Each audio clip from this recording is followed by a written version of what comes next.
કરજણના કુરાલી હત્યા કેસમાં નવો વળાંક સામે આવ્યો। માહિતી અનુસાર હત્યાના આરોપીએ પોલીસ કસ્ટડી દરમિયાન આપઘાત કર્યો હોવાની ઘટના સામે આવતા વિસ્તારમાં ચકચાર મચી છે। આ ઘટનાને લઈને કરજણ બાર એસોસિએશન સક્રિય બન્યું છે અને સમગ્ર કેસમાં ઊંડાણપૂર્વક તપાસ, નિષ્પક્ષ તપાસ કરવાની માંગ કરી છે। વકીલોનું કહેવું છે કે કસ્ટડી દરમિયાન આવી ઘટના બનવી ગંભીર બાબત છે અને સત્ય બહાર આવવું ખૂબ જ જરૂરી છે। હાલમાં પોલીસ દ્વારા સમગ્ર મામલે આગળની કાર્યવાહી ચાલુ છે। આ ઘટનાને લઈને સ્થાનિકોમાં પણ ચિંતા અને ચર્ચાનો માહોલ જોવા મળી રહ્યો છે। છેલ્લા એક વીકથી આ તાલુકો એક જે શાંતિમય તાલુકો હતો તેનું શાંતિનું વાતાવરણ ડોહી રહ્યું છે। દિવસે દિવસે ક્રાઇમ વધી રહ્યા છે। એની પાછળનું મુખ્ય કારણ કરજણ પોલીસ જે સદંતર જે પોલીસ છે આ તપાસ કરવાની અંદર જો ઉડાણપૂર્વક કોઈ પણ ઘટનાની તપાસ કરવામાં આવે તો તમામ રહસ્ય ખુલે એવા છે। પરંતુ પોલીસ આજે અમારા સાથી મિત્ર વકીલ છે એમના પિતાશ્રીનું જે 18 તારીખે ગુમ થયા ત્યારબાદ એમને લગભગ 5 દિવસ પછી એમની બોડી મળે છે। કરજણ પોલીસ એક આરોપીને પકડી લાવે છે, એ આદિવાસી સમાજના છે।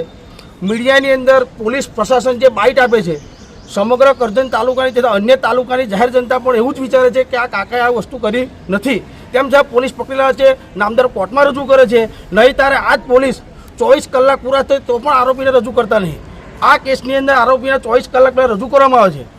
આરોપી આજે સવારે હમણાં પોલીસ પ્રશાસન જે વાતચીત થઈ એમને જે કીધું એ પ્રમાણે તમને જણાવું કે સવારે બાથરૂમ જવા માટે પેલા એ થાય એમને આ ગળે ફાંસો ખાધો। હવે ખરેખર પોલીસ પ્રશાસન જ્યારે કોઈ આરોપીને પકડે છે તો સંપૂર્ણ જવાબદારી પોલીસ પ્રશાસનની હોય છે। એટલે કંઈક ને કંઈક ઢીલું સંઘર્યું છે। પોલીસ સામે પડદો પાડી જાય છે। જે ખરેખર સાચા આરોપી છે એ છાવરવાનો પ્રયત્ન 100% થઈ રહ્યો છે।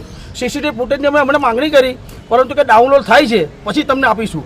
પરંતુ મારે એવું કહેવું છે કે ખરેખર સાચા આરોપીને જો સજા કરવામાં આવે તો આ ક્રાઇમની ઘટે એવા છે।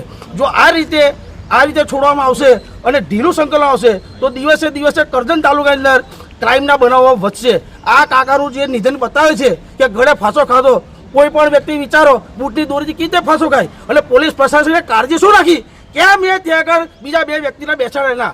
પોલીસ પ્રશાસન એવું કહે છે કે સવારે 7 વાગે બનાવ બન્યો, રાત્રિના સમયે બનાવ બન્યો તો આપણે સમજ્યા કે પોલીસની આંખ લાગી ગઈ, ઊંઘી ગયા હોય, પણ 7 વાગે કયા હતા? તો પોલીસ પ્રશાસન આ રીતે આરોપીને પકડી લાવે છે અને આ કાળજી રાખતી નહીં એટલે પોલીસની કામગીરી પર પૂરેપૂરી શંકા વ્યક્ત કરવામાં આવે છે। અને જો આ જે બનાવ બને છે એમાં પોલીસ નિષ્પક્ષ તપાસ નહીં કરે તો અમે સીબીઆઈની માંગણી કરીશું। એટલે ખરેખર આ અંદર જે ગુનેગાર છે એમને પકડાવીને કાયદેસર કાર્યવાહી કરવા માટેની અમારી વિનંતી છે। આગળ શું માંગ છે તમારી? અમારી માંગ છે અત્યારે સીસીટીવી ફૂટેજ જો અમને જોવા મળે તો અમે જોઈશું શું છે, અને ના થાય તો મારી તો ગણતરી એવી છે કે અમારા વકીલ મિત્ર સાથે મળીને સીબીઆઈની માંગ કરીશું। બાકી મને નહીં લાગતું કે કરજણ પોલીસ સ્ટેશન આ કોયડો ઉકલી શકે। કરજણની અંદર વારે ઘડે આવી ગોજારી ઘટના ઘટે છે, એમાં વારે ઘડે પોલીસ પ્રશાસનની કામગીરી પર સવાલ ઉઠે જ છે। રિપોર્ટ પ્રવીણ વસાવા, સંબંધ ભારત ન્યૂઝ, કરજણ, વડોદરા।